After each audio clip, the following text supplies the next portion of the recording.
ça ne marche pas. T'es en muet, Thibaut. Voilà, c'est bon. Thibaut.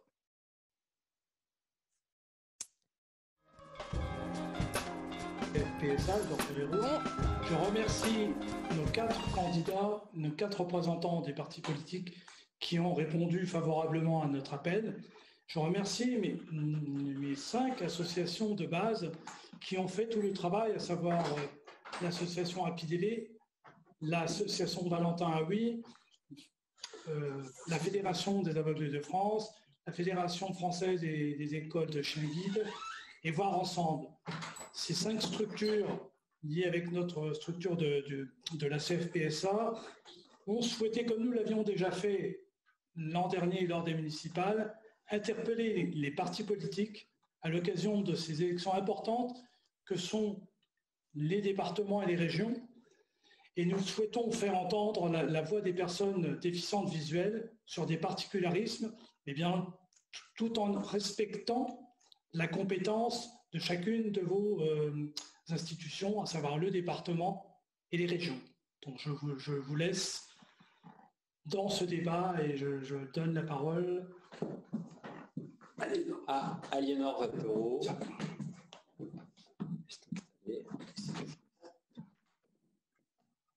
Pour ces petits arrangements. Voilà. Bonjour à tous et à toutes. Merci à tous et à toutes d'être parmi nous. Je vais laisser donc la parole à Thibaut pour introduire cet échange. Merci Aliénor. Donc, je présente Aliénor qui est administratrice de APIDV, également impliquée à la CFPSA, dont vous avez entendu le président à l'instant. Je suis moi-même administrateur de l'association. Je suis ravi d'être parmi vous. Je vous remercie de vous être connectés nombreux à la fois sur Facebook et sur Zoom. Je vais d'abord inviter, bien sûr, et remercier nos intervenants du jour.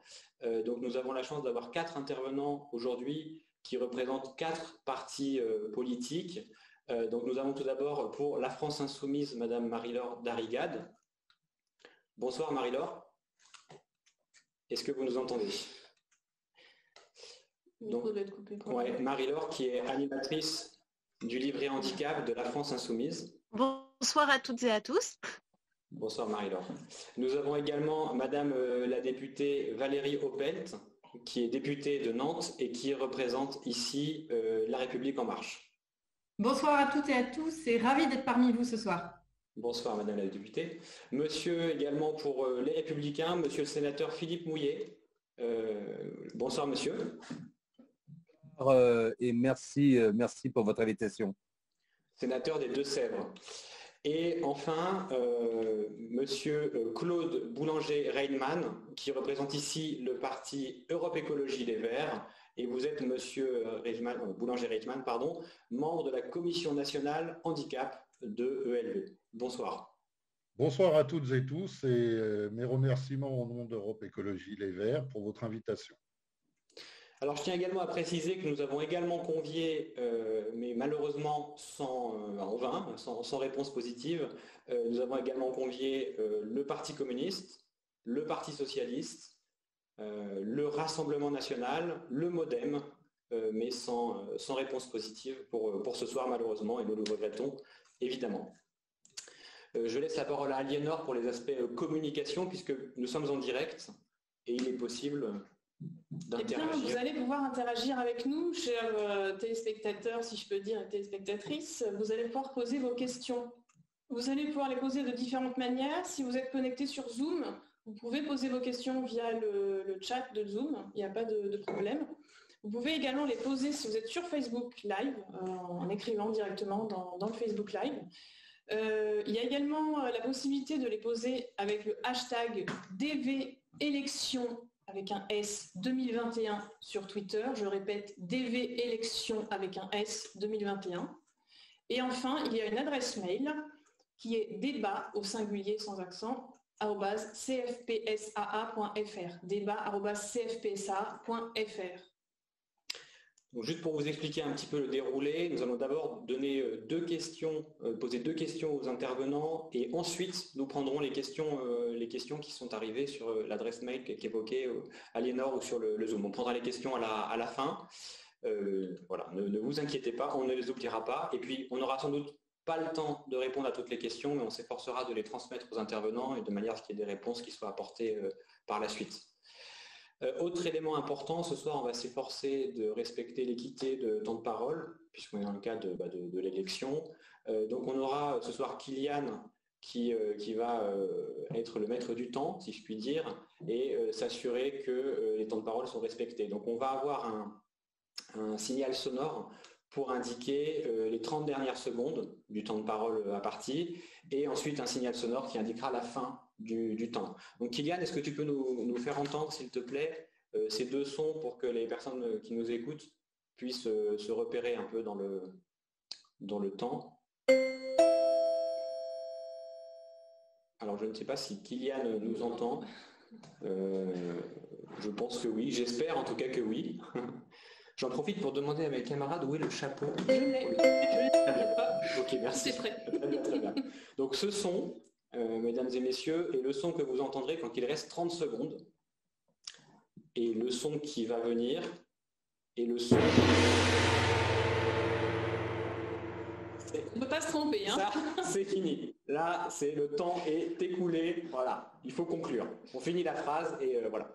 Je suis désolé pour ces mesures un peu drastiques, mais c'est que comme ça qu'on arrivera déjà à aller à l'essentiel, à respecter les temps de parole et surtout à finir à 20h30. Je crois que tout le monde souhaite également. On va pouvoir commencer avec la première question. Aliénor, peut-être avant, on a décidé aussi de vous proposer un petit tirage au sort pour définir l'ordre de passage. Donc, Aliénor, je te laisse la main. Prendre ce tirage au sort. Donc, nous avons là un magnifique chapeau. Un Panama. Voilà, avec dedans des petits papiers. Donc voilà, je mélange. Je prends un petit papier sur lequel il est écrit en braille la reine. Alors, donc, ce sera la première interview. La République en marche. Madame Opelt. Nous aurons ensuite Europe Écologie Les Verts. Tu prends note, hein? Ouais, je note. Puis, les Républicains. Et enfin, donc, LFI. Très bien. Bien. Ok, merci Aliénor pour ce brillant tirage au sort. N'est-ce pas, en braille. On voit pas comment... Oui, le papier était braillé, tout à fait. Alors, je pense qu'on peut passer sans plus attendre à la première question.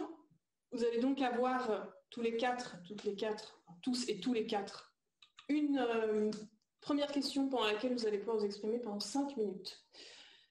Il s'agit de réagir aux propositions que nous avons faites dans le document d'interpellation que nous vous avons communiqué en amont sur les thématiques que nous avons choisies, les thématiques qui nous semblent particulièrement importantes et disons prioritaires dans le cadre de ces élections, compte tenu des compétences des départements et des régions.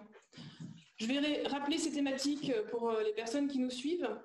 L'accessibilité des collèges et lycées, l'accessibilité du numérique et l'accès au site internet, l'accès à la formation professionnelle, l'accessibilité des transports et enfin le libre accès des chiens guides. Nous allons donc pouvoir commencer par notre première intervenante. Donc, Madame Opelt. Madame Opelt. Vous allez donc avoir 5 minutes. 5 minutes pour vous exprimer. On a le chrono qui est prêt, c'est bon? C'est bon, Kylian? Vous me dites. Merci en tout cas à tous et toutes. Alors évidemment, j'ai lu avec beaucoup d'attention les propositions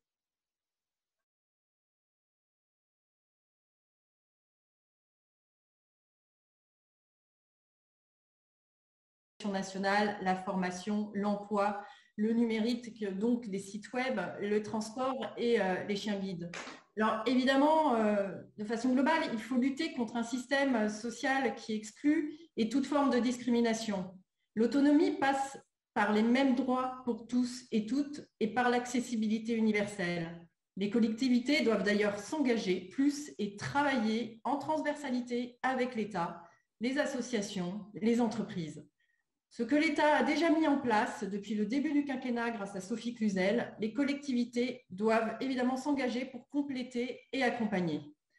Alors sur le département, on a la compétence handicap, la gestion des collèges Et pour le département, il est évidemment impératif de façon basique d'avoir un vice-président en charge du handicap. Le département se charge aussi des MDPH. Elles doivent donc évoluer en collaboration avec l'État vers les maisons de l'autonomie. C'est un des enjeux proposés par Sophie Cluzel sur MDPH 2022. Et par ailleurs, nous proposons en plus un travail de gouvernance pour plus d'efficacité, plus de rapidité et de transversalité pour atteindre le territoire 100% inclusif. Alors la région, elle, gère la compétence transport, on va le voir bientôt, emploi, économie, formation professionnelle et lycée. Pour les transports, l'engagement de la région doit être fort. C'est le cas d'ailleurs de mon candidat dans les Pays de Loire, François Drugy, qui propose de réformer le système de car qui actuellement n'est pas dans ma région accessible aux personnes en situation de handicap. On a la loi mobilité aussi qui a fait un gros travail pour pousser les collectivités, donc à elles de s'engager aussi, et les transporteurs à s'engager sur les problématiques de mobilité solitaire. Donc les mobilités solidaires, ça comprend les tarifs réduits pour les accompagnateurs. L'accès au transport ne sera plus restreint, et je pense au chien guide qui est une attention particulière pour vous que j'ai bien noté. La mise en place d'applications de guidage, des bornes rechargeables pour les véhicules électriques pour ceux qui peuvent l'utiliser sur les places handicap, et la réservation de l'accessibilité transport ferroviaire et transport de façon globale par un numéro d'appel unique et mutualisé. Alors la mobilité, ça concerne plein d'autres sujets, ça peut concerner aussi le tourisme. Nous pensons d'ailleurs nous proposer un label tourisme et handicap, l'accessibilité des parcs naturels régionaux, mais aussi l'accessibilité bien sûr avec les chiens guides. Enfin, la mobilité, si on n'a pas de mobilité, on n'aura pas ni d'emploi ni de formation, et on vient évidemment au sujet de l'éducation et de la formation de compétences départementales et régionales. Alors sur l'éducation, au collège ou au lycée, mais aussi pour les formations professionnelles, l'investissement pour rendre les lieux accessibles est primordial, accessibles aux personnes en situation de handicap, mais aussi aux chiens guides. Alors je pense évidemment à la rénovation des locaux et à la rénovation aussi des logements étudiants. Un référent formation est d'ailleurs actuellement mis en place dans les centres de formation d'apprentissage. Il sera systématique pour accompagner les parcours du collège à l'emploi. Par ailleurs, il me semble important, et vous l'avez noté dans vos propositions, que les métiers du numérique doivent, en collaboration avec les régions, intégrer un module qui permettra aux développeurs de travailler sur les enjeux d'accessibilité universelle et bien sûr sur les outils du quotidien qui les accompagnent. Vous parlez ensuite de l'accessibilité numérique. Alors évidemment, il faut mobiliser toutes les technologies pour améliorer l'autonomie des personnes en situation de handicap. Alors l'État actuellement réactualise des listes de matériel remboursé, et nous pensons que les collectivités doivent aider financièrement de façon beaucoup plus poussée ces personnes et imposer des outils sur leur site, mais aussi auprès des lycées, des collèges pour les départements et les organismes de formation professionnelle. Elles doivent aussi proposer des outils qui aident à l'autonomie. Et bien sûr, pour ce faire, on passe souvent par des appels d'offres, et donc les appels d'offres doivent être aussi attentifs sur ces enjeux. Enfin, les services publics du numérique et services numériques publics, et certains secteurs privés ont dorénavant l'obligation d'être accessibles de manière équivalente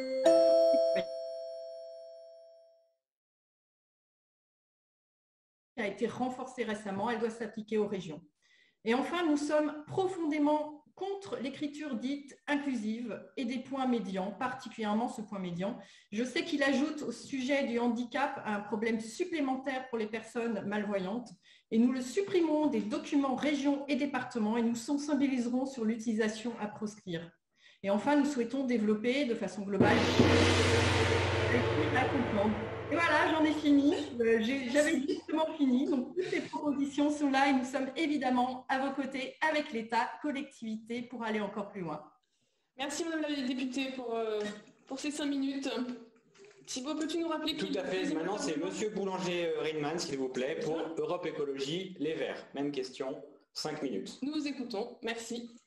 Oui, bonjour à toutes et tous. Alors, en premier lieu, je souhaiterais tout de même très rapidement partager une pensée solidaire, attentive et évidemment empathique à l'ensemble des familles qui ont été concernées par la pandémie, la Covid-19, et qui ont connu malheureusement soit des décès, soit qui sont en situation de maladie de long Covid. Et évidemment, parmi ces familles et ces personnes, des personnes non-voyantes et malvoyantes. Et vous précisez que nous avions l'intention de partager avec l'ensemble des auditeurs et l'ensemble des personnes qui nous écoutent cette pensée très solidaire qui, je pense, est partagée par l'ensemble des intervenants ce soir. Alors, nous avons reçu l'ensemble de vos propositions et autant vous dire que Europe Écologie Les Verts est totalement attentive à l'ensemble de ces propositions puisque, en premier lieu, dans le cadre des campagnes régionales et départementales, nous avons créé une plateforme qui a permis à l'ensemble de nos équipes de pouvoir s'inspirer de quelques propositions qui sont élargies à différents champs de handicap, dont le champ du handicap visuel et notamment se rapportant à l'accessibilité numérique. Et alors, parmi ces propositions, nous avons considéré qu'il était nécessaire de relancer, et non pas d'accorder une place ou une couche supplémentaire, le fait de relancer et d'installer des observatoires de l'accessibilité universelle dans les régions. En effet, aujourd'hui, nous constatons que malheureusement, entre les différentes directions prises du côté interministériel, comme des délégations et notamment celle à l'accessibilité, nous constatons une dispersion et un réel souci de transparence quant à l'évolution de la mise en accessibilité sur tous ces champs, et notamment lié à la fois au comité de concertation et consultatif des opérateurs de transport, mais également de l'habitat ou de la formation professionnelle. Et nous voulons réellement mettre en place ces observatoires de l'accessibilité universelle afin de compléter l'ensemble des dispositifs aujourd'hui, et notamment de remontée d'informations et de recueil d'informations qui aujourd'hui manquent. Nous considérons que l'ensemble des travaux qui sont menés dans les services des préfectures devraient pouvoir, d'une part, être publiés publiquement, de manière transparente, et pouvoir bénéficier à chacun des citoyens dans leur commune, intercommunalité, département et donc région, d'une part, de bénéficier d'une information claire, lisible et accessible, et d'autre part, de pouvoir permettre aux collectivités territoriales et donc aux décideurs et aux exécutifs régionaux comme départementaux de pouvoir acter de planification qui comprennent également l'accessibilité numérique. Le deuxième point, nous revenons toujours à l'accessibilité numérique. Le questionnement que nous vous proposons de partager avec l'ensemble des personnes qui vont nous questionner et les auditeurs, c'est finalement, est-ce que l'accessibilité numérique serait-elle devenue une utopie atteignable telle qu'on a pu le lire dans les discussions qui ont concerné la création de la 5e branche? Alors, est-ce que l'on va parler d'utopie atteignable ou est-ce qu'à un moment donné, l'ensemble des services publics seront-ils exemplaires? Mais s'ensuit directement une question qui est la suivante, et pas uniquement et exclusivement celle des moyens, c'est qu'en relation au rapport Orliac-Gouraud, qui parlait notamment de l'accessibilité universelle, alors que nous sommes en train d'échanger sur les prochaines et futures élections, la question qui peut se poser collectivement, c'est pourquoi depuis 2014, les recommandations du rapport Gouraud et Orliac n'ont-elles pas été mises d'office en place, notamment par le nouveau gouvernement, de manière à faire en sorte que finalement ces élections régionales et départementales donnent accès à l'ensemble des personnes concernées, quels que soient les champs de handicap, avec une accessibilité et des nivellements qui sont tout à fait bien décrits dans ce rapport. Et le questionnement n'est pas de tendre vers 2022, puisqu'aujourd'hui la tendance consiste à mais plutôt de parler de proximité et de porter une référence attentive à l'ensemble des conditionnements qui sont posés dans ce rapport et qui finalement ont permis de pouvoir avoir une lisibilité sur les besoins nécessaires, mais également les financements des formations politiques pour qu'elles puissent rendre accessible l'ensemble de leurs sites numériques. L'autre point, c'est que Madame la députée précédemment a détaillé les champs de compétences des régions et des départements, et je n'y reviendrai pas. Nous mettrons l'accent notamment sur le fait de pouvoir suppléer et accompagner par le biais d'une relation conventionnée avec les MDPH, en tout cas pour l'Île-de-France notamment, la possibilité de pouvoir bénéficier d'accompagnement dans les temps périscolaires, la possibilité d'ensemble de pôles d'enseignement des jeunes personnes qui notamment ont un process de parcours de vie scolaire très difficile. Merci, Monsieur Alain Boulanger, pour cette intervention de 5 minutes. Maintenant, je vais donner la parole au sénateur Philippe Mouillet. Même chose, 5 minutes. C'est à vous. 5 minutes. Merci beaucoup. Merci beaucoup. Et donc, très naturellement, je vais prendre la suite avec d'abord un premier point qui est essentiel, c'est-à-dire que nous avons reçu vos différentes propositions et vous dire que nous les partageons. Mais au-delà de tout ça, peut-être en introduction, je suis membre moi, du CNCPH et j'ai appris au sein de cette instance que l'idée quand même, c'est de toujours pouvoir associer les associations, les acteurs du handicap aux différentes décisions, aux différents aménagements. Et ça, c'est pour moi un point essentiel parce que lorsqu'on regarde aujourd'hui les textes législatifs à appliquer, on a tout ce qu'il faut. La loi de 2005, la loi de 2015 concernant les agendas programmés, la loi sur l'avenir professionnel. Dans tous les champs de compétences aujourd'hui, on a des outils législatifs, mais la vraie capacité, c'est une volonté politique pour qu'à l'ensemble, au niveau de toutes les structures, que ce soit le département, région et l'État, on ait une vraie volonté de faire de l'inclusion et donc de l'accessibilité un enjeu essentiel. Et c'est un véritable état d'esprit dans lequel il faut être capable de pouvoir mobiliser les acteurs politiques. Et c'est ce que j'essaie de faire, notamment avec, je pense, plutôt succès au sein de ma famille politique. Alors, lorsqu'on revient concrètement sur vos propositions, le premier point, très naturellement, vous parlez des collèges et des lycées, c'est une compétence essentielle des départements et des régions. Je crois qu'il y a pas mal de choses qui ont été faites sur l'accessibilité, mais ce n'est pas suffisant. On doit aller plus loin et notamment prendre en compte l'ensemble des types de handicap, avec notamment pas simplement le fait de construire, de bâtir, mais de réfléchir à l'utilisation et au service. D'où l'intérêt d'impliquer les acteurs, le médico-social, dans la conception même des réalisations. Et ça, c'est un point essentiel, c'est la porte d'entrée directe pour pouvoir permettre une meilleure inclusion. L'aspect numérique est un point aussi important. C'est peut-être un des domaines qui semble peut-être le plus en recul au regard des obligations, parce qu'aujourd'hui déjà, les régions, les départements, l'État même, qui n'est pas forcément toujours le meilleur exemple, ont des obligations sur l'accessibilité numérique de leurs outils. Et ça, c'est un point sur lequel un accompagnement est essentiel. Alors, l'accompagnement, c'est avant tout une volonté d'investissement, mais c'est aussi une culture qui doit être apportée par des gens qui connaissent, qui savent justement adapter les sites. Et c'était pour moi un point essentiel. Et on retrouve cet enjeu-là également dans les modules de formation. Vous l'avez très bien dit dans votre rapport, il faut avoir des gens qui soient formés pour faire en sorte d'adapter les outils de formation aux réalités et aux besoins des personnes concernées. C'est un point important. On voit bien tout l'enjeu qu'il y a en ce moment dans l'enseignement, dans l'inclusion des jeunes dans l'enseignement, où souvent, il manque un volet formation qui est essentiel, notamment pour tous les types de handicap. Et je crois que c'est un point sur lequel les collectivités et l'État doivent se mobiliser. On a évoqué la formation professionnelle, les références, ça a été dit par Madame la députée, c'est à mon avis une avancée importante. Mais de nouveau, pourquoi faire? C'est-à-dire quelle capacité, quelle volonté est-ce que l'on a dans cette capacité à accueillir tous les enfants d'une façon générale en matière d'enseignement et d'éducation. Dans les grandes compétences, le transport est un point essentiel pour les régions. Et là, de nouveau, nous souhaitons que là-dessus, on respecte notamment les engagements. Il y a des certain nombre d'engagements qui ont été pris lors de la mise en place des ADAP par les régions et on est en décalage complet. Et donc là, aujourd'hui, l'idée, c'est simplement de respecter les engagements pour faire en sorte qu'il y ait vraiment une réalité. Il y a un peu de cohérence. L'exemple que j'ai souvent en tête, c'est le problème du ramassage scolaire qui est parfois extrêmement compliqué, géré depuis des régions parfois éloignées des centres de décision, alors que le ramassage scolaire concernant les enfants en situation de handicap sont de compétences départementales. On voit bien les problèmes de cohérence, de cohésion sur lesquels il faut être mobilisé. Vous avez évoqué les chiens guides, c'est un point important. C'est vraiment un élément où pour l'instant, les gens ont une difficulté d'appréhension. Il faut leur expliquer, il faut amener les décideurs à intégrer cette dimension dans les aménagements prévus et dans les différents, services à proposer.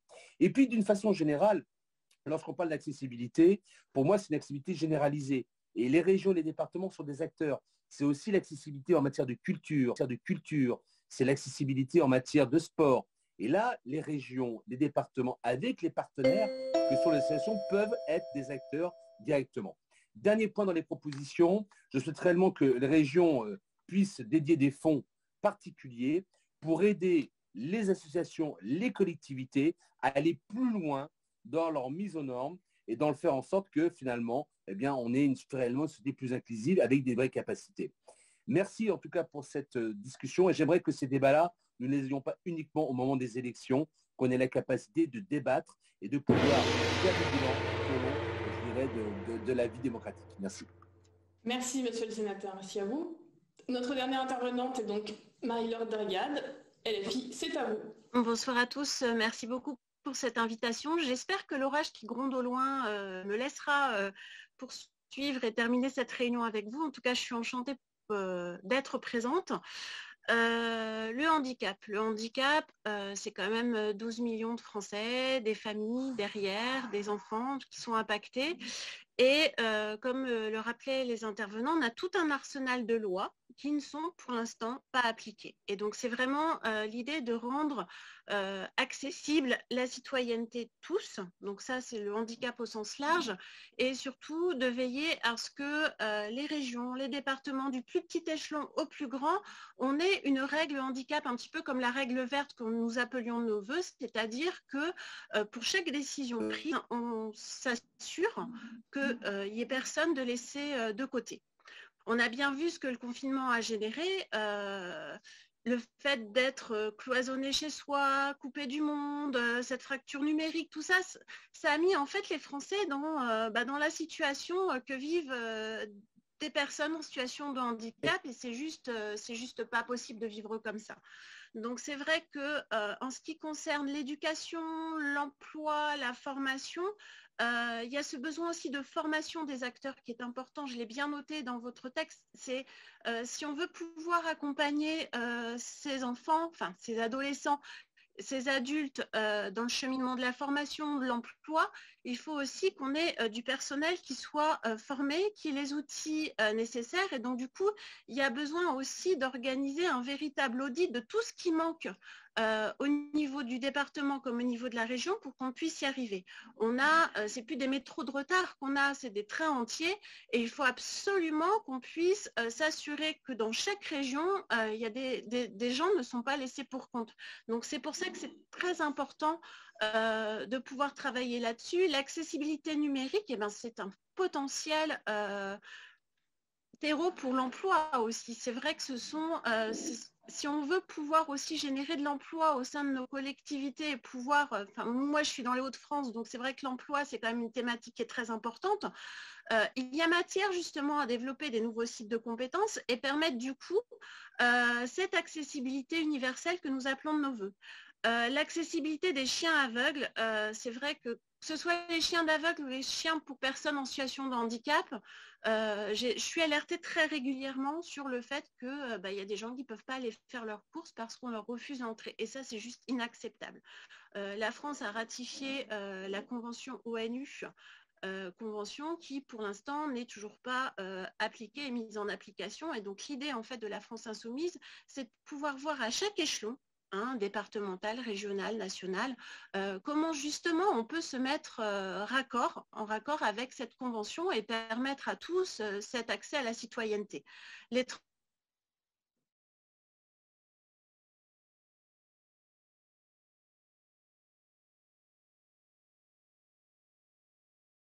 À quelqu'un, c'est juste pas possible. Donc c'est pour ça qu'il va falloir faire un véritable audit, région par région, pour pouvoir voir quels sont les points positifs et puis les points qui pêchent et pour ceux pour lesquels on aura besoin justement de mettre l'accent. Et c'est un investissement qui est important, mais qui est nécessaire. Je pense aussi au niveau de la MDPH, au niveau des collèges, les personnes qui accompagnent les jeunes, en rajouter. C'est vrai qu'on parlait des AVS et des AESH, elles sont encore trop peu nombreuses, elles sont encore trop peu qualifiées et quand elles commencent à se former et à être opérationnelles, pouf, le contrat s'arrête et c'est une nouvelle qui prend la place. Donc ça, c'est juste pas possible et il faut absolument qu'on ait des personnes formées, qu'on ait des personnes aussi qui puissent accompagner le jeune sur la durée et que le jeune ne se coltine pas différentes personnes et avec ce temps pour refaire confiance et réapprendre à connaître l'autre. Donc ça, c'est des choses toutes bêtes, mais c'est des choses qui font qu'il y a des jeunes au bout d'un moment qui décrochent et qui n'en peuvent plus. Donc ça, c'est très très important aussi de remettre la personne au centre des décisions qu'on va prendre et de pouvoir les écouter. Et c'est pour ça qu'il faut absolument que chaque institution puisse, quand elle va prendre une décision, contacter les personnes pour voir ce qui est le mieux pour elle et le plus adapté. Voilà, merci. Merci Madame Derrigal. Vous êtes bien dans les temps. Avant de laisser la parole à Thibaut pour faire la deuxième partie de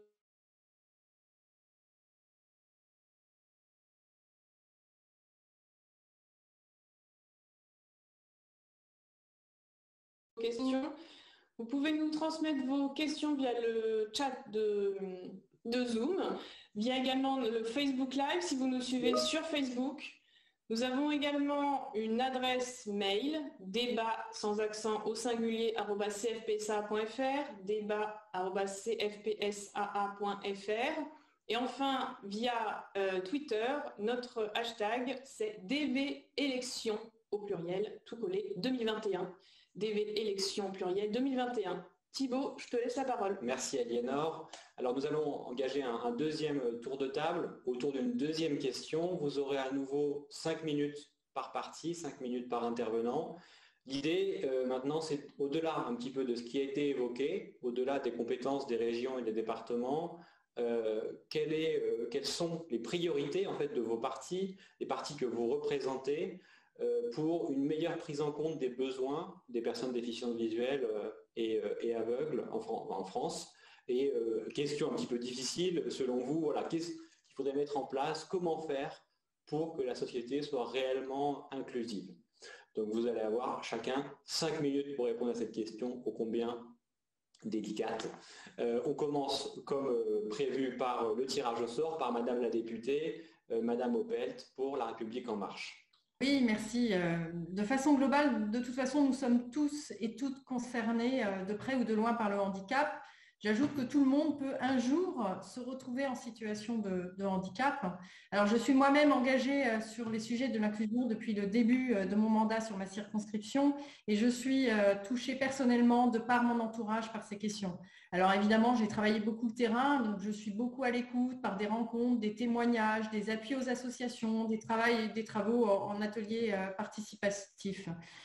Juste le dernier petit point, je suis aussi en charge sur ces sujets au niveau national en tant que responsable politique inclusion dans le cadre d'une opération qui s'appelle Pour une cause. Alors, n'hésitez pas à aller voir le site pourunecause.fr pour soutenir et porter des causes qui vous tiennent à cœur sur le sujet de l'inclusion. Ça, c'est vraiment un bel outil qui vous permettra de porter l'inclusion. Bon, bref, les mois qui viennent, de toute façon, seront des mois utiles pour permettre un nouvel engagement fort autour de la société inclusive pour la prochaine législature. Aujourd'hui, c'est l'Inclusive Day et je souhaite porter ce soir les valeurs de l'inclusion par l'emploi. Globalement, sur l'emploi, le département et la région devront d'abord être exemplaires et devront donc dépasser à minimum un emploi de 6% d'agents en situation de handicap. Ces collectivités devront l'inscrire sur leur responsabilité sociale via un bilan régulier. Et les agents devront évidemment être formés. Il faudra nommer d'ailleurs un référent inclusion. L'enjeu de ces prochaines années, c'est bien de promouvoir par ailleurs la diversité en entreprise. Et d'ailleurs, la plateforme de lutte contre les discriminations portée par Elisabeth Moreno fera déjà bouger les lignes. J'ai aussi un autre exemple en tête, c'est l'entreprise Mixity qui propose pour les organisations, les entreprises, les associations et les collectivités d'intégrer dans les ressources humaines un indicateur de la mixité. Donc c'est comme ça, avec des choses très concrètes portées par les régions et départements que nous pourrons avancer. La région doit accompagner les entreprises en boostant l'opération Duo Day. Alors pour les stages, pour l'apprentissage, et d'ailleurs au niveau national, en 2020, nous avions 6300 employeurs déjà engagés sur cette opération. Les job coachs ou emplois accompagnés permettront aussi de développer un accompagnement des parcours professionnels et personnels. De façon globale, nous avons aussi France Relance qui permet l'inclusion des personnes en situation de handicap grâce à une aide à l'embauche de 4 000 € pour un CDD de plus de 3 mois ou CDI. Donc, en réalité, il y a pas mal de choses qui sont faites au niveau de l'État qui doivent être complétées par les collectivités. Et l'enjeu, c'est bien d'accompagner tous les parcours de vie personnelle et professionnelle, l'autonomie et les mêmes droits pour toutes et tous. Alors, le deuxième enjeu, c'est de développer l'école réellement et entièrement inclusive. C'est pourquoi les enseignants seront formés pour mieux accueillir, pour une véritable école inclusive. Et d'ailleurs, je pense que les collectivités doivent s'engager plus à porter le recrutement elles-mêmes d'AESH pour l'inclusion des enfants au collège et au lycée. Les AESH doivent être aussi, comme les enseignants, formés aux outils numériques d'aide à l'autonomie, mais aussi, dans votre cas, je pense au braille. Et enfin, je porterai, et nous porterons, mon mouvement En Marche portera l'idée d'un nouvel acte de décentralisation sur les questions de handicap, indispensable là, au plus près du terrain et des besoins individuels. Donc les mairies, les départements, les régions doivent être responsabilisées et avoir des moyens d'agir directement. Il faut aussi de nouveaux process et de nouveaux moyens adaptés. Nationale, à la formation, à l'emploi, comme évoqué à l'instant. Quand on devient acteur et quand on est en lien avec la personne en situation de handicap, ça facilite les solutions utiles et la vie de tout le monde, et c'est bien ça le sujet. Merci. Merci, Madame la députée. Vous avez terminé un petit peu plus tôt que les 5 minutes, mais ce n'est pas de problème. Si j'ai encore un petit peu de temps... Vous avez encore au moins une minute, oui. Ah oui, d'accord, exact. Oui, je peux réinsister encore une fois sur la nécessité de se battre sur ce point médian, parce que je le vois arriver partout, dans toutes les collectivités, que ce soit les mairies. Moi, j'ai une mairie, notamment à Nantes, qui commence à l'utiliser sur... toute sa com, tous ces outils de communication et de formation, et ça, c'est assez catastrophique. Et comptez sur nous, les députés, pour avancer. Il y a un projet de loi qui a été déposé par François Jolivet, que j'ai co-signé et que je continue à porter. Et d'ailleurs, le ministre Blanquer a interdit cette écriture à l'école, et c'est déjà une bonne base. Merci beaucoup. Je vais passer maintenant la parole à Monsieur Boulanger-Reinen pour Europe Écologie Les Verts. Donc, même question. C'est vers le gong, par contre. Oui, alors la réponse à vos deux questions va concerner l'ensemble des propositions d'Europe Écologie Les Verts qui s'inscrivent d'abord dans des mesures politiques de sauvegarde et de protection de l'environnement. Donc, il est important également de veiller par la mise en place de nos actions et de nos décisions politiques futures à ce que, effectivement, l'ensemble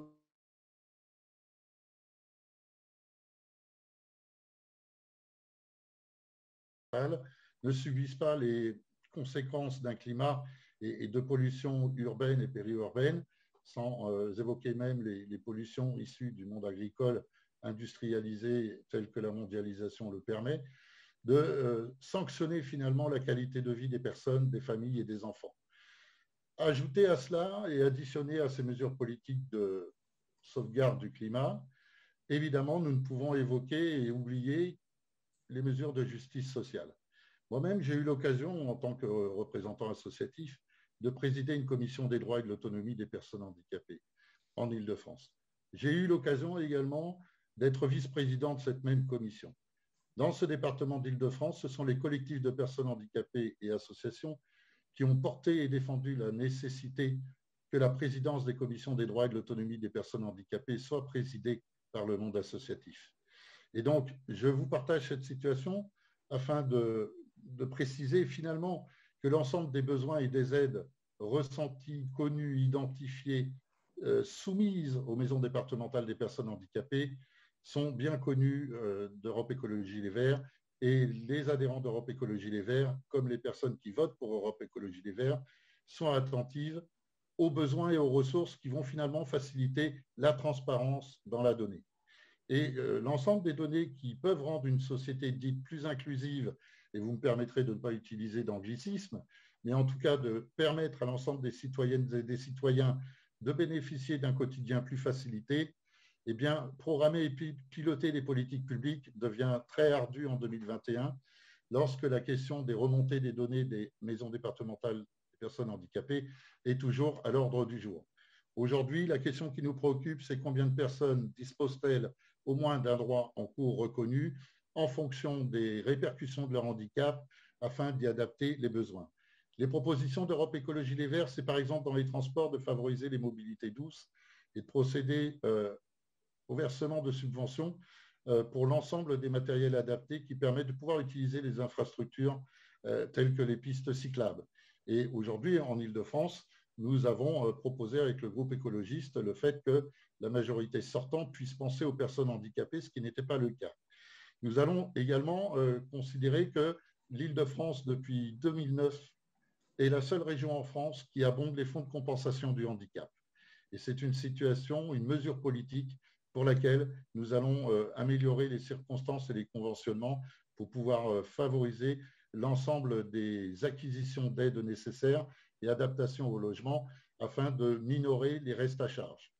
L'autre mesure politique que nous proposons, c'est, je l'ai dit tout à l'heure, un accompagnement de 3 à 5 heures régionalement, qui seront des mesures régionales pour un accompagnement de 3 à 5 heures pour les familles concernées par des situations de handicap et dont leurs enfants sont concernés par des parcours séquentiels. Pour nous, il est hors de question de parler de désinstitutionnalisation, mais plutôt ou avec la formule de non-institutionnalisation. C'est-à-dire qu'aujourd'hui, les solutions qui n'existent pas pour les enfants et les jeunes adultes à domicile doivent permettre d'être trouvées par un accompagnement dans leur quotidien et évidemment que l'ensemble des régions françaises peuvent s'inspirer de l'exemple écologiste qui a permis finalement d'abonder les fonds de compensation départementaux des maisons départementales des personnes handicapées. Il a été évoqué l'accès aux loisirs, l'accès à la culture, l'accès au numérique. Finalement, depuis une quinzaine d'années, nous revenons toujours sur les mêmes sujets. Ce que je peux garantir à l'ensemble des personnes qui nous écoutent, c'est que la liste menée par Julien Bayou en Île-de-France et les autres têtes de liste des autres régions, comme les candidats et les candidates au départemental, veilleront à prendre en compte non seulement les champs de compétences des régions comme des départements, mais surtout à affiner leurs propositions afin que l'ensemble des citoyennes et des citoyens soient concernés, soient impliqués, ainsi que les associations gestionnaires de services et d'établissements de travail, mais surtout dans l'objectif premier de favoriser une qualité de vie qui soit effective et réelle dans le quotidien en permettant justement des subventions qui sortent du cadre actuel, mais qui permettent non pas de mais d'améliorer un quotidien qui aujourd'hui, en temps de pandémie, est nécessaire. Merci monsieur. Je passe maintenant la parole à monsieur le sénateur Philippe Mouillet pour Les Républicains. Merci en tous les cas. Alors, lorsqu'on évoque le sujet du handicap de façon plus globale, on voit bien qu'on a aujourd'hui besoin de faire évoluer un certain nombre de chantiers et surtout d'une vision un peu différente. Premier point, c'est que lorsqu'on parle d'inclusion, ça veut dire qu'à un moment donné, ça doit toucher tous les pans de la société et tous les âges. C'est une vision qui doit être une vision bâtie avant tout sur la notion de parcours de vie. Et souvent, d'ailleurs, l'accessibilité ne concerne pas que le handicap, ça concerne aussi les mobilités, ça concerne un peu tout le monde. Mais nous devons avoir un effort particulier avec toujours cette volonté, je l'évoquais tout à l'heure, d'associer les acteurs, ceux qui vivent de la situation, dans toutes les phases de décision. Et je crois que c'est un point important, que ce soit dans les commissions, que ce soit dans les groupes de travail, il faut que les acteurs du monde du handicap soient impliqués. Alors, premier point, le parcours de vie. On doit raisonner notre société au regard du parcours de vie. On part de la petite enfance, du diagnostic, de la petite enfance, de l'école inclusive, c'est la formation, c'est l'emploi, c'est le travail, c'est le vieillissement des personnes handicapées. Et l'idée, c'est vraiment d'avoir ce travail global de parcours de vie, alors que pour l'instant, on fonctionne par silo. Les départements s'occupent de tel âge, les régions s'occupent de tel âge. L'assurance maladie, c'est jusqu'à 18 ans. Les départements prennent le relais au-delà de 18 ans. On est dans une difficulté complexe qui fait qu'aujourd'hui, eh bien, on a pourtant des outils, mais on ne peut pas aller plus loin parce qu'on doit repenser les choses avec cette volonté de simplifier. Donc, raisonner en parcours de vie, c'est une véritable attente qui est voulue par tous les grands acteurs. Deuxième point, repenser les choses sous l'angle de cette simplification. On a évoqué rapidement les MDPH, une réforme est en cours, mais regardez ce qui se passe dans certains départements, je pense notamment à la Seine-Saint-Denis, où les réponses concernant les MDPH sont beaucoup trop longues parce qu'aujourd'hui, les choses sont beaucoup trop complexes. Parfois, vous avez des enfants qui ont une notification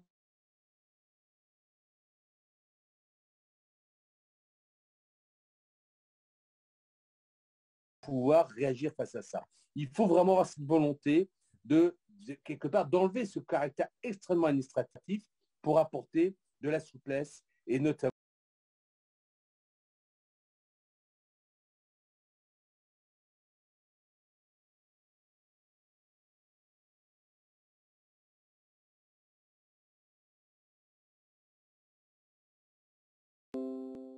dans le domaine de la déficience visuelle pour les jeunes enfants, pour pouvoir aller à l'école, pour pouvoir être accompagnés. Ça coûte très cher, les équipements. Comment est-ce qu'on prend de façon collégiale et surtout, comment la société s'engage pour pouvoir faire en sorte qu'on puisse avoir une véritable accessibilité à l'ensemble de ces outils.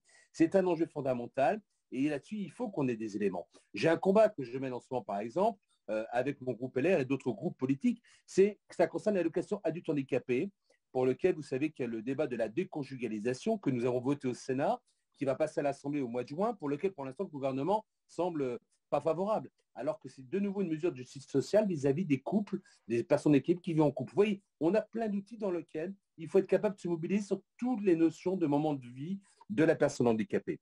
Et puis ensuite, c'est aussi le débat de la compétence. C'était évoqué tout à l'heure. Il faut ramener aussi des décisions nationales pour les grandes orientations et de la proximité du local pour la prise en charge des personnes, des services et l'adaptation des lieux, l'accessibilité. Les plateformes territoriales, par exemple, raisonner à l'échelle d'un bassin de vie, à l'échelle d'un département, raisonner sur l'ensemble des services semble essentiel et de mettre tous les acteurs autour de la table pour trouver des solutions adaptées autour de tout ça. Donc on voit bien qu'aujourd'hui, on a un état des lieux qui est parfois mitigé dans sa réalisation. Il manque des moyens financiers clairement parce qu'on ne peut pas répondre à l'ensemble des sollicitations pour être simplement à niveau. Voilà. Et je crois que c'est important lorsqu'on regarde nos pays voisins, mais il faut surtout qu'on ait cette capacité à se mobiliser collégialement. J'ai été très marqué en tant que parlementaire lorsque j'ai été amené à faire un rapport sur tous nos Français qui sont aujourd'hui exclus et qui sont amenés à partir en Belgique, et notamment 1500 enfants, 6000 adultes qui sont aujourd'hui en Belgique, faute de capacité à répondre à leurs demandes, à leurs besoins aujourd'hui en France. On voit bien que c'est un enjeu fondamental et cette notion, vous voyez, chez les LR, pour nous, est fondamentale. La notion de justice sociale doit être traduite dans les actes et ça rapidement notamment. Merci, Monsieur Mouillet. Je crois qu'il restait encore quelques secondes, mais en tout cas, c'est bon. En tout cas, on est dans le timing. Je vais maintenant passer la parole à Marie-Laure Dariade pour la France Insoumise. Oui, donc comme je vous disais tout à l'heure, aller à l'école, se former, travailler, se soigner, se déplacer, se loger, vivre décemment, tout simplement. Ce sont des choses dont sont exclues 12 millions de personnes et c'est véritable accessibilité à la citoyenneté qui est mise en cause. Donc, c'est pour ça que nous, on se base vraiment sur ce magnifique outil, ces droits universels que sont la Convention ONU Handicap, qui, je le rappelle, a été signée, ratifiée par la France et toujours pas mise en application. Ce texte doit être la boussole nationalement pour décliner toutes les actions. Il est impensable en France qu'il y ait des sous-citoyens et c'est pourtant ce qu'il se passe. Je pense notamment au matériel adapté qui est une véritable honte quand on voit le prix d'un simple matériel et faute de ce matériel, les personnes ne peuvent pas vivre tout simplement. Donc il est temps aussi qu'on puisse faire le forcing sur les monopoles qui existent et qui font de l'argent sur le dos des personnes en situation de handicap de façon à proposer ces outils vitaux à un prix qui soit en adéquation avec les ressources de la famille et que l'État prenne en charge le reste. Il est vraiment important que le handicap ne soit plus la double peine en France encore aujourd'hui. Donc ça, c'est vraiment ce sur quoi nous nous basons, tout handicap confondu, c'est cette possibilité d'être un citoyen comme les autres, de pouvoir bénéficier des informations comme les autres, de pouvoir aller voter aussi tout simplement. Là, on parle des élections, mais il y a encore des bureaux de vote qui ne sont pas accessibles On m'en faisait la réflexion lors des dernières municipales et ça, c'est tout juste pas possible. Donc, c'est vrai qu'il faut lever toutes ces barrières et faire de cette société une société accessible. Quand on parle de handicap, moi, je suis gênée parce qu'en fait, c'est la société qui handicape les personnes. C'est la société qui met des barrières en place et qui fait que les personnes n'ont pas accès aux mêmes droits que les autres. Donc, c'est pour ça que c'est important d'avoir une règle d'accessibilité universelle qui soit du plus haut niveau de l'État au plus petit et qu'on puisse ouvrir à toutes les personnes. On parlait de l'AAH.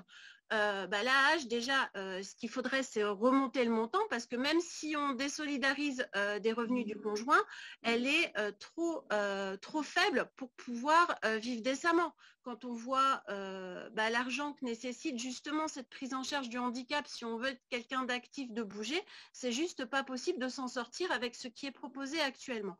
Donc c'est pour ça qu'il est important qu'on revalorise aussi ce montant-là et qu'on permette à toutes les personnes de s'en sortir.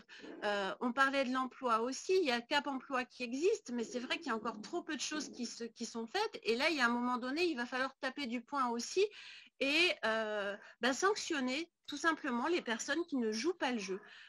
Sanctionner les personnes qui ne jouent pas le jeu et puis dans un premier temps, avant qu'il y ait l'emploi, c'est l'éducation, c'est la formation professionnelle, c'est aussi permettre, je vois, il y a la langue des signes qui est toujours pas enseignée à l'école et c'est important qu'on le fasse. Et c'est pareil, je pense que le braille aussi, ça devrait pouvoir être une matière qui puisse être enseignée aussi à des personnes qui sont voyants de façon à pouvoir accompagner au mieux les personnes. Donc, il y a un réel enjeu de formation de tous les acteurs et de se dire, aujourd'hui, qu'est-ce qui manque pour qu'on fasse une société accessible à tous et pour qu'on puisse enfin rayer le mot handicap du vocabulaire. Parce que, on est tous citoyens et citoyennes et il est important qu'on ait tous accès aux mêmes choses en France. Donc ça, c'est vraiment très, très important pour nous. Et donc, c'est cette véritable et profonde réflexion sur la façon de lever tous ces handicaps, tous ces obstacles qui handicapent les personnes au quotidien ainsi que leur entourage et de permettre aussi aux parents tout simplement, d'enfants en situation de handicap, de pouvoir vivre aussi, d'avoir des temps aussi, puisqu'il y en a beaucoup qui doivent accompagner leurs enfants parce qu'il n'y a pas un temps d'école suffisant et du coup qui mettent en péril aussi leur vie professionnelle pour pouvoir aider les personnes. On parlait alors plus spécifiquement au niveau des aveugles, les chiens d'aveugles aussi, il y en a trop peu, il faut vraiment qu'on puisse développer ça pour permettre aux personnes de pouvoir sortir tranquillement dans la rue et d'être autonomes. Je pense aussi aux objets connectés, on arrive à faire des téléphones maintenant qui font tout et n'importe quoi. Il faut aussi qu'on puisse permettre aux personnes de pouvoir vivre seules chez elles avec tout un tas de matériel adapté à leurs problématiques de façon à ce qu'elles puissent cuisiner, laver leur linge, repasser sans qu'il y ait de qui peut être opéré actuellement. Merci.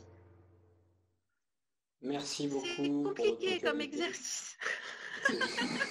C'est difficile et je vous remercie de toutes et tous porter volontaire pour jouer le jeu parce qu'effectivement il est 19h54, on est parfaitement dans le timing. Grâce à vous. Et grâce à vous, voilà. Nous allons maintenant arriver dans une partie qui va intéresser plus nos téléspectateurs, web spectateurs, je ne sais pas très bien comment les appeler. C'est la partie des questions du public. Alors, on va être dans un format différent puisque ça va être un format beaucoup plus rapide, beaucoup plus court, de manière à pouvoir prendre plusieurs questions. Donc ce sera encore plus difficile pour vous, chers intervenants, puisque vous disposerez de 1 minute pour répondre. Donc voilà, ce sera nécessaire d'aller à l'essentiel. Donc je vais me tourner maintenant vers Lorraine, qui lit vos questions sur le chat, qui a reçu aussi les questions par mail débat au singulier @cfpsa.fr. En sachant qu'on ne prendra évidemment pas toutes les questions, donc voilà, je m'excuse d'avance pour la frustration des uns et des autres, puisqu'il y a beaucoup de questions qui sont déjà parvenues. Bonsoir. Donc, bonsoir Lorraine. Bonsoir mesdames et messieurs les élus et bonsoir à toutes les personnes qui nous écoutent. On est plus de 100 encore à 20h, donc on vous remercie d'être avec nous ce soir. Donc, on a beaucoup parlé de mobilité et beaucoup de questions sont venues à ce sujet, notamment sur l'accessibilité de la route, tout simplement, avec aujourd'hui trop peu de feux sonores, des pistes cyclables trop dangereuses avec des cyclistes qui ne respectent pas le code de la route, des chantiers sur la voie publique qui ne sont pas assez bien mis en avant et donc des accidents souvent graves. Donc, qu'est-ce que vous proposez? Est-ce qu'il y a besoin de mieux sensibiliser les ouvriers? Est-ce qu'il y a besoin de mieux sensibiliser les usagers, les automobilistes, les cyclistes, les personnes qui emploient les trottinettes et qui se permettent de les laisser au milieu d'un trottoir? Qu'est-ce que vous proposez à ce sujet? Merci Lorraine. Je laisse la parole à Madame Opelt pour La République En Marche. Oui, c'est une très juste question et d'ailleurs, la loi mobilité permet d'y répondre en partie. Après, évidemment, c'est aux collectivités et particulièrement les mairies de mettre en œuvre toutes les décisions qui doivent être mises en place sur leur territoire. La loi mobilité, justement, permet d'engager les collectivités à aller plus loin sur les systèmes sonores, sur tout ce qui peut être mis en place et financé pour une meilleure accessibilité des rues. Pour les vélos et trottinettes, évidemment, certains ont choisi aussi de fermer les cœurs de ville pour pouvoir permettre aux piétons de pouvoir circuler de façon plus sécurisée. Ça peut être aussi une solution. Il vous reste 20 secondes, mais bon. Je vous remercie. Je passe donc la parole à Monsieur Boulanger. Alors, tout cela en 60 secondes. Vous parlez d'un défi. Alors, j'ignore si ce défi me sera accessible. Pour résumer la situation aujourd'hui, alors que, évidemment, y compris au siècle dernier, nous évoquions les problématiques que nous évoquons aujourd'hui. Il est nécessaire, et c'est ce que pense l'ensemble des candidates et des candidats écologistes, des élus actuels et de demain, d'abord de reprendre la main sur la question de l'observation, du recueil des données sur les sites accessibles. Et donc, les observatoires de l'accessibilité vont prédominer dans les propositions. Je vous remercie. Monsieur Mouillet. Oui, merci. Je crois qu'il y a deux grands éléments dans la réponse. D'abord, il y a un vrai débat de sensibilisation des usagers, mais également de l'ensemble des acteurs. On a parlé des chantiers tout à l'heure, et également des pouvoirs publics, collectivités ou États, sur le fait qu'en matière d'investissement, il faut faire les bons choix. Donc, dès lors que ces éléments sont intégrés dans les décisions, eh bien, on a une vraie capacité à faire et à minimiser les difficultés. Voilà. Mais je crois que quand on parlait de trottinettes, c'est vraiment un débat aujourd'hui qui ne concerne pas que le handicap. C'est un problème d'éducation, de sens général, qui est vrai pour l'ensemble des acteurs. Voilà, donc voilà, je crois que c'est un chantier qui doit être porté par tout le monde. Voilà, alors c'est vrai que l'aménagement des centres-bourgs doit être aussi conçu dans ce sens-là. Voilà, donc c'est un travail collectif en prenant en considération des évolutions de société. Je vous remercie. Et on va finir avec Madame Dariad. Oui, donc il y a beaucoup de choses qui ont été dites, mais c'est vrai que c'est important aussi qu'on puisse regarder dans les villes qu'il y ait vraiment tous ces passages piétons, toutes ces choses adaptées, parce que là où une personne en situation de handicap, tout le monde passe. Et il est important qu'on puisse vraiment partager les espaces et permettre à tous de pouvoir se déplacer tranquillement sans encombre. Donc c'est très important qu'en fait nous on a pris cet engagement d'avoir une action politique zéro obstacle pour permettre à tout le monde de circuler, et donc ça va avec une action avec les associations et les personnes, les élus, et puis donner ce pouvoir aussi à la préfecture si les choses ne sont pas faites, de pouvoir rendre justement accessibles les endroits qui le nécessitent. Donc ça, c'est vraiment important pour nous, c'est vraiment de privilégier la circulation de tous sans entrave. Tout juste. Parfait, merci. Alors, on a aussi beaucoup parlé d'emploi, qui est un sujet majeur, et les internautes se demandent qu'en est-il de l'accessibilité des sites internet et des logiciels métiers? Alors là, on est sur des élections régionales et départementales. Qu'est-ce que vous envisagez de faire pour les sites et les applications métiers qui sont dépendantes de votre autorité. Madame Opelt. Oui. Alors, pour les sites, j'en ai parlé effectivement tout à l'heure. Tout ce qui est numérique nécessite une adaptation pour toutes et tous. Donc, ça passe d'abord par l'arrêt de cette écriture inclusive, comme je le disais tout à l'heure, qui est utilisée quasiment systématiquement par de nombreuses collectivités. Le système facile à lire et à comprendre, qui est, je pense, à développer, et respecter tout simplement ce que préconise la délégation interministérielle du numérique, justement, sur ces obligations qui ont été votées d'accessibilité numérique.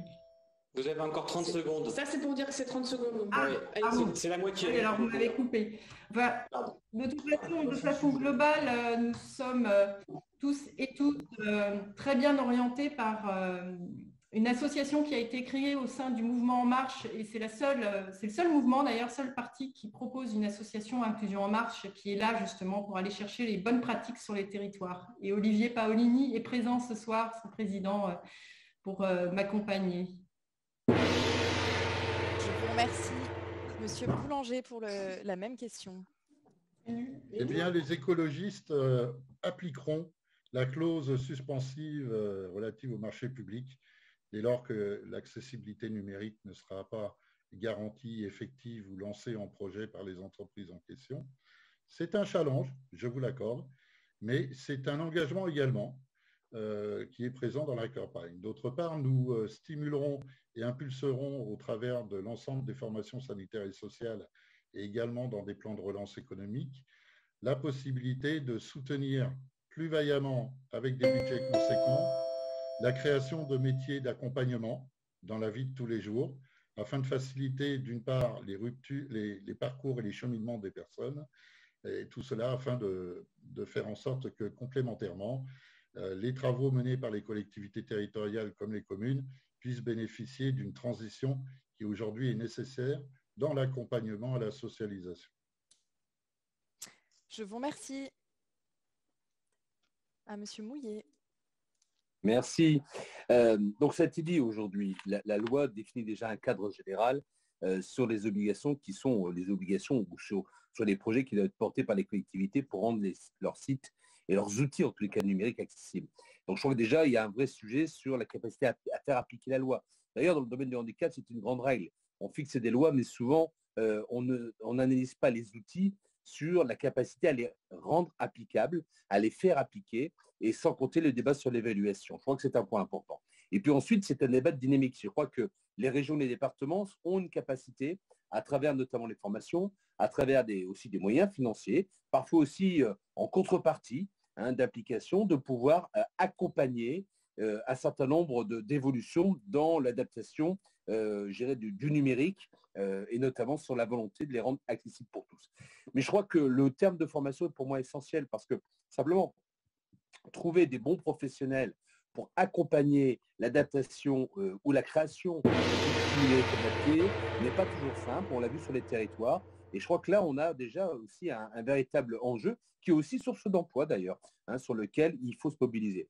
Je crois que c'est une règle d'or. On a parlé beaucoup tout à l'heure de l'emploi. Simplement, les sites internet autour de l'emploi, de Pôle emploi, ne sont pas toujours les plus faciles à utiliser. Voilà. Donc, on croit qu'aujourd'hui, c'est un enjeu fondamental. Merci. Merci beaucoup. Merci beaucoup.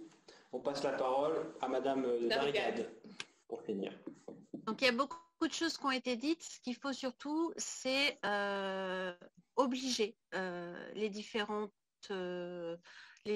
institutions, les différentes entreprises à se mettre en conformité avec cette accessibilité numérique, y compris par le biais en fait des marchés publics, c'est-à-dire une personne qui ne respecterait pas la règle, et on ne se verrait pas attribuer le marché. Ça, c'est important.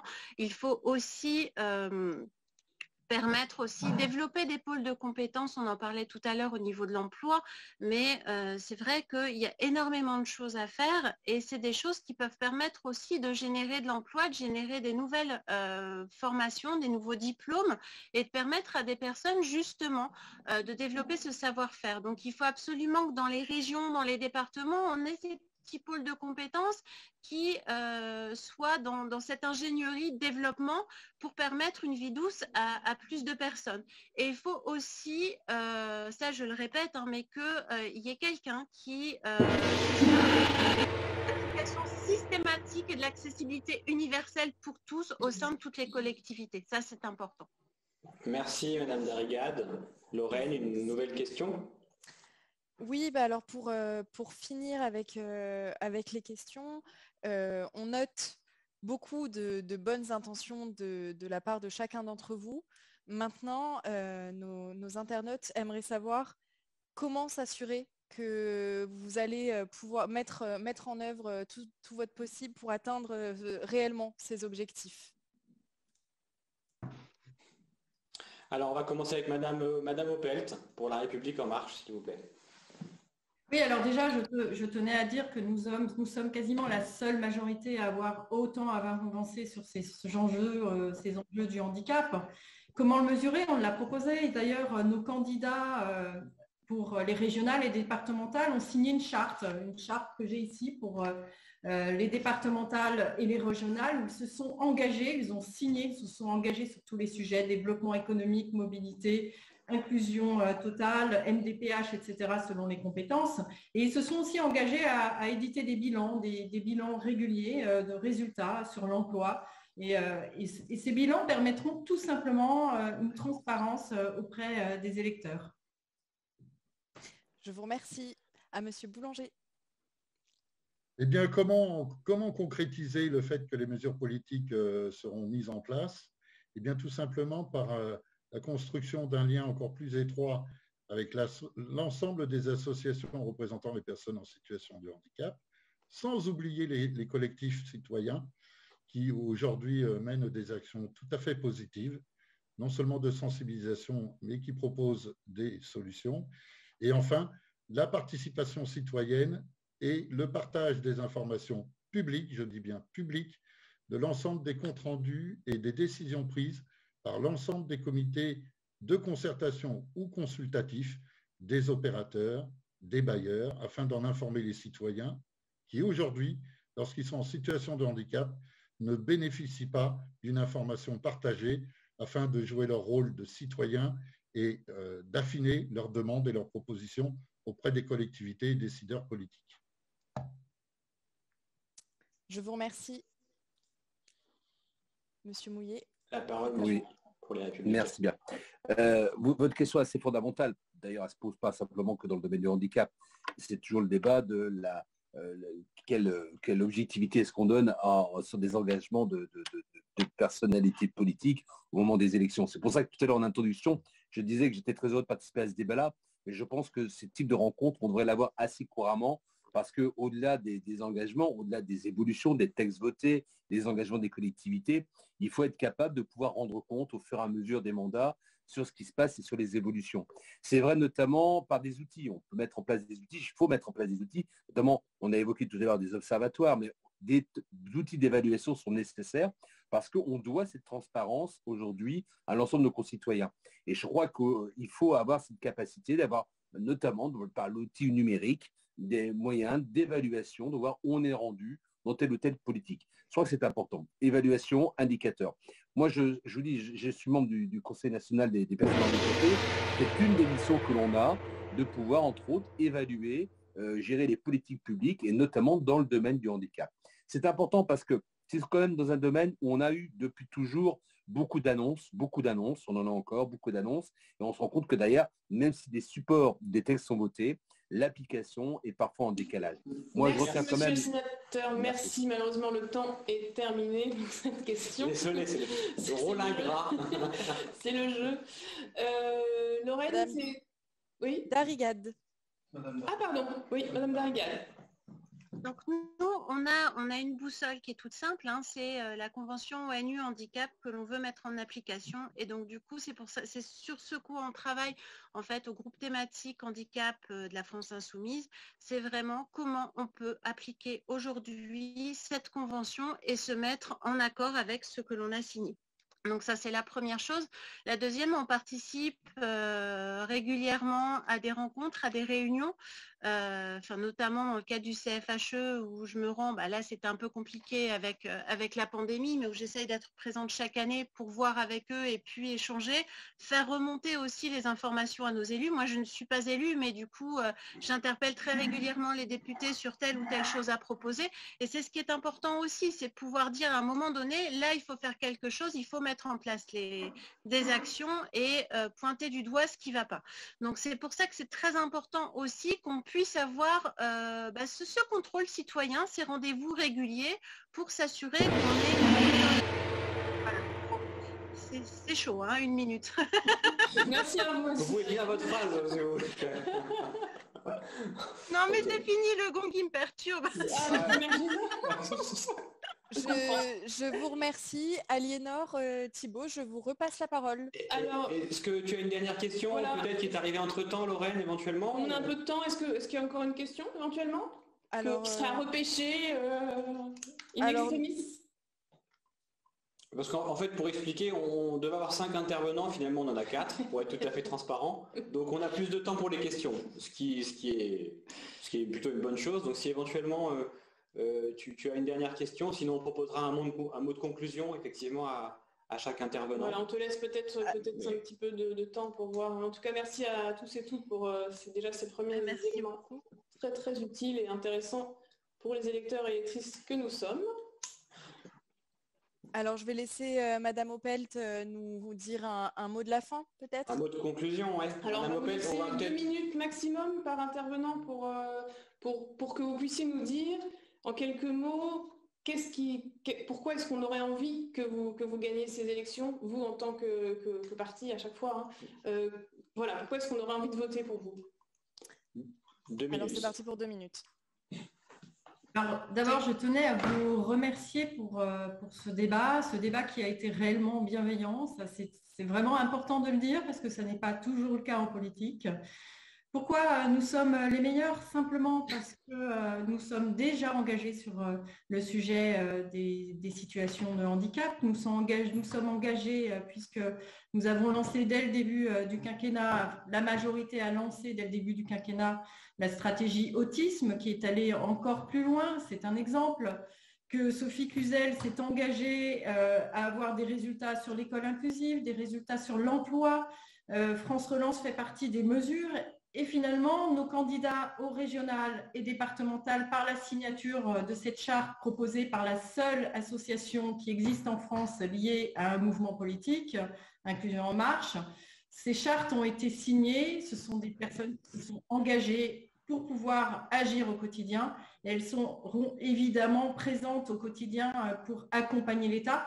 Parce que j'insiste, le fait de faire partie d'une majorité, c'est en réalité une richesse, parce que dans ce cas, les régions et départements, collectivités en manière générale, pourront avoir accès directement au ministre, pouvoir agir plus efficacement, plus vite et avoir des réponses concrètes au quotidien. Et moi, en tant que députée, évidemment, je m'engage à aller encore plus loin. Les prochaines législatures seront là aussi pour pouvoir légiférer plus, parce que finalement, les autres gouvernements n'ont pas tellement avancé sur le sujet législatif. Depuis 2005, c'est tellement ancien.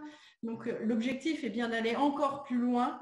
Et encore plus loin, c'est aussi légiférer et créer une grande loi qui accompagnera les collectivités. Je vous remercie. Merci, Madame la députée. Monsieur Boulanger? Alors, en premier lieu, je souhaite affirmer au nom de la Commission nationale du handicap d'Europe Écologie Les Verts et pour Europe Écologie Les Verts que les écologistes ne sont pas les meilleurs tels que est intervenue Madame la députée juste à l'instant. Mais par contre, nous mettons en place des actions. Nous mettons en place des mesures. À l'exemple, encore une fois, l'Île-de-France, 30% du PIB du pays, l'Île-de-France a mis en place les transports spécialisés à l'impulsion des écologistes. L'Île-de-France abonde les fonds départementaux de compensation au sujet de laquelle, d'ailleurs, nous attendons toujours un décret d'application qui permettrait d'avoir une visibilité sur l'évolutivité. Peut-être sera-t-elle modulable avec des calculettes sur les champs qui seront pris en charge pour l'ensemble des personnes concernées par le handicap ou les répercussions d'une maladie. Nous allons mettre en place un grand plan de relance économique et écologiste qui prendra en compte les besoins de qualité de vie des personnes. Et ces dispositifs et mesures politiques vont profiter à l'ensemble des citoyennes et des citoyens. L'exemple régional, l'exemple départemental est important dans le champ des compétences que ces collectivités représentent.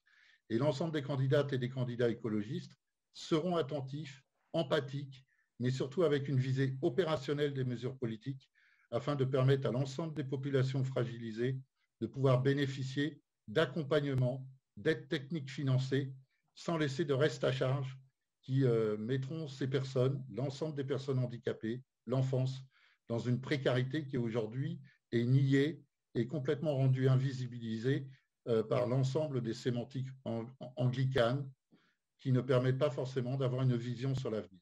Donc j'invite l'ensemble des personnes qui participent à notre Zoom, qui nous écoutent, à bien vouloir se rapprocher des urnes et de voter pour l'ensemble des projets écologistes dans les départements et dans les régions. Merci. Parfait. Incroyable. Parfait. Monsieur le sénateur. Merci. Philippe Mouillet pour les Merci donc pour cet moment de conclusion qui est toujours un moment un peu difficile de tout résumer. D'abord un grand merci pour ce débat. Je crois que c'est important d'avoir ces temps d'échange et d'avoir une capacité à la fois à appréhender vos besoins, et on l'a vu à travers vos préconisations, et en même temps à vous présenter un petit peu dans quel état d'esprit, quelle orientation on est donné. La droite, globalement, et donc les Républicains, ont une culture autour de, je dirais, des engagements vis-à-vis du monde du handicap. Peut-être la loi de 2005 est un peu loin, mais les grandes mesures qui ont été proposées avec la mise en place des MDPH, l'accessibilité, font partie de notre culture sur laquelle nous sommes mobilisés dans tous les instants. Et je vois dans les débats que nous avons, cet aspect-là du domaine du handicap fait partie des grandes orientations que nous portons dans tous les projets, partout dans les régions et dans les départements. D'abord, il faut aussi avoir beaucoup d'humilité. On est sur l'humain. On a besoin d'avoir d'humilité, parce que c'est jamais simple, mais il faut avoir cette capacité d'écoute des acteurs pour pouvoir réellement être opérationnel. Et nous pensons que le handicap, c'est avant tout un enjeu de proximité. Les élections départementales, les élections régionales sont des élections de proximité pour gérer nos départements et nos régions. Il faut avoir cette vision nationale, peut-être, mais c'est avant tout une capacité d'être en responsabilité, au plus proche des acteurs, pour pouvoir montrer concrètement dans son département, dans sa région, dans son collège, dans son lycée, quelles sont les mesures sur lesquelles nous pouvons déployer cette volonté de rendre notre territoire plus accessible. Et je crois que cette notion de proximité est essentielle. Elle fait partie de notre culture de décentralisation. Nous savons qu'aujourd'hui, c'est parce qu'une décentralisation est réussie qu'on est capable de répondre aux attentes de nos concitoyens, de nos habitants, partout sur les territoires. Je crois que c'est ça l'idée. Et donc, avec cet état d'esprit, qui était un état d'esprit, je dirais, très pragmatique, qui est un état d'esprit dans lequel on peut mesurer les évolutions portées dans les politiques publiques de nos candidats, on a une vraie capacité, je pense, à traduire dans les actes, de façon concrète, je dirais, cette volonté d'ouverture.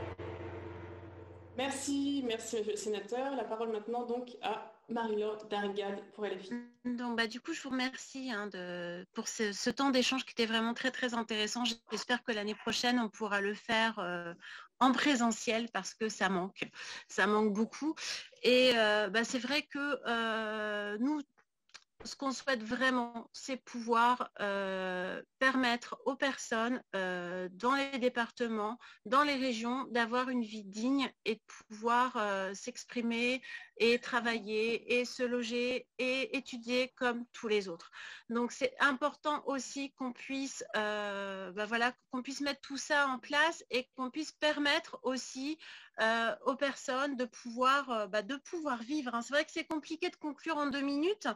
Moi, ce que je souhaite avant tout aussi, c'est que on puisse, les collectifs aussi qui sont dans les régions puissent se mobiliser davantage, venir nous solliciter, venir nous demander des comptes. C'est vrai que moi, je travaille beaucoup avec les personnes en situation de handicap dans mon secteur, mais il faut oser prendre la parole, il faut oser agir, il faut oser venir un petit peu secouer. Là, je voyais aucun mot sur le sujet du chien guide, mais c'est vrai qu'on aurait pu en faire 3 heures, 4 heures de débat tellement c'est intéressant. Il faut absolument justement que vous puissiez interpeller moi, je ferai remonter de toute façon à tous nos différentes têtes de réseau ces choses-là. Hein, elles sont parties au national et on les a essaimées aussi. Moi, je suis là en tant que représentante pour tout le monde et c'est vraiment un engagement aussi de permettre aux personnes d'avoir une vie plus douce et plus heureuse. Voilà. Donc, c'est cette vie digne que toutes les personnes en situation de handicap réclament et c'est permettre l'égalité des chances. Hein, ça, c'est encore dans la Convention ONU, mais c'est très, très important de pouvoir se dire, voilà, qu'est-ce qu'on peut faire aujourd'hui les gens pour enfin se conforter à ce texte et appliquer toutes les législations qui ont été votées et qui ne sont pour l'instant pas mises en place. Merci. Merci beaucoup. Le moment est venu de conclure. Aliénor. Je voudrais vous remercier chacun et chacune d'avoir participé, d'avoir bien voulu participer au nom de vos partis respectifs à cet échange très constructif. Et merci aussi à toutes les personnes qui nous ont suivis. J'espère que ça vous aura apporté des éléments concrets pour mieux choisir, mieux voter lors de ces élections départementales et régionales des 20 et 27 juin prochains. On espère que les déficients visuels seront nombreux et nombreuses à venir voter aux urnes. Merci à Thibaut également d'avoir co-animé avec moi cet événement. Merci beaucoup Aliénor et je finis les remerciements en remerciant Édouard Ferrero, donc le président de la CFPSA, la Confédération française pour la promotion sociale des aveugles et amblyopes, qui organise le débat ce soir, qui est la confédération qui représente l'ensemble des personnes malvoyantes et aveugles en France. Merci Édouard, tu es resté, tu nous as écouté ici. Et j'en profite pour remercier aussi Olivier Andria qui a particulièrement œuvré aussi à l'organisation de ce débat de l'association Voir Ensemble. Je remercie aussi les 5 associations qui ont participé au groupe de travail, qui ont formulé les propositions qui ont été adressées aux différents intervenants aujourd'hui. Donc la Fédération des aveugles de France, la Fédération française des associations de chiens guides d'aveugles, l'association Valentin Huy, Voir Ensemble, et puis donc l'association Happy DV, accompagner, promouvoir, intégrer des déficients visuels. Anciennement GIA. Anciennement GIA. Qui nous a accueillis aujourd'hui. Absolument. Merci à toutes et à tous. Et puis donc rendez-vous 20 et 27 juin pour voter. Et ensuite, bien sûr, en 2022, la date est prise. Un débat sera aussi organisé pour les présidentielles. Merci beaucoup. Merci à tous. Merci bien.